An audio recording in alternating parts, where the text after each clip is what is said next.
Hi everyone, my name is Joy and I'd like to share some information about my company Joy of Resilience and one of the services we offer.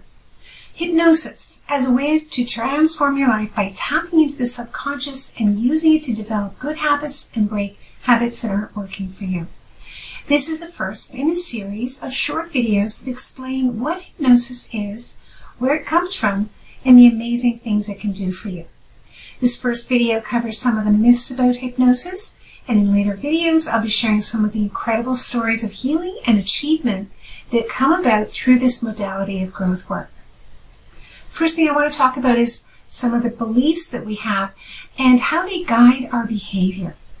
When we decide to believe in something, we're actually delivering a message to the brain about what is true or what we think is true. This affects us not only mentally but physically and emotionally as well.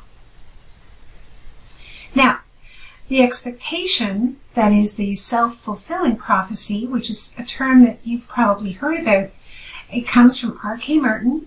He created that term to describe the phenomenon of people believing that they can be hypnotized, and so they will be hypnotized, but it applies in many other areas of our life. When we believe something will happen, it tends to happen. And that's true for fears, but it's also true for good things. Now let's touch on the myths and fears about hypnosis. One of the challenges of hypnosis is that people simply don't understand how it works and what it's doing to the mind when in a state of hypnosis. Clark Hull said all sciences alike have descended from magic and superstition, but none have been so slow as hypnosis in shaking off the evil association with its origin. There have been people out in the world from centuries past who have used hypnosis in a negative way.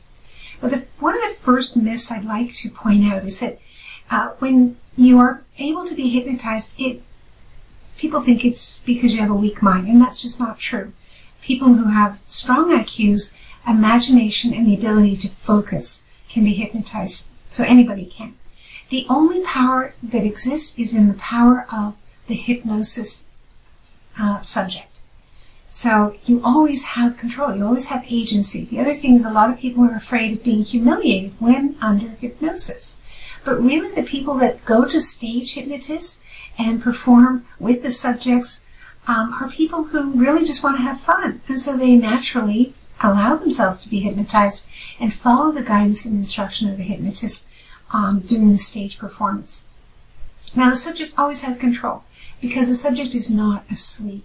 They are simply in a highly focused trance-like state, and that is its benefit, because when we are in a trance state, we are more suggestible, but we're never going to be able to do something that goes against our values.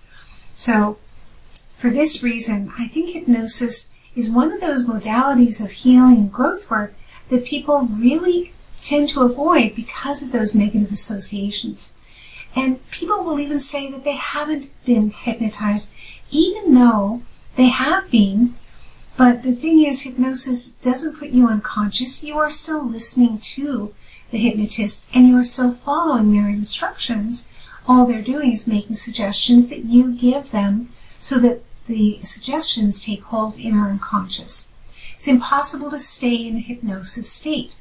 The body would soon respond to external or internal stimuli based on your bodily functions and things like that. So if they're in a reclined state, they may fall asleep, but you'll know when you have to go to the bathroom, and that is going to take you out of a hypnotic state no matter what. Stage hypnotists are very effective at convincing the audience that he or she is controlling the minds of the subject. The reality is that they are simply in a highly focused state, very suggestible. They are always fully awake and aware, and they have agency and control.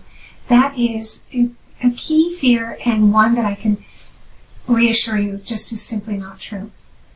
In fact, all hypnosis is self-hypnosis. It's us allowing ourselves to tap into our subconscious, take in those suggestions to promote beneficial behavior change. And so I want you to consider hypnosis as a possible option for you if you want to change those bad habits and develop good habits that could potentially transform your life. Look for future videos about hypnosis for information about how it works, and again, those incredible stories of what it can do and has done for other people. Thank you. Have a great day. Bye for now.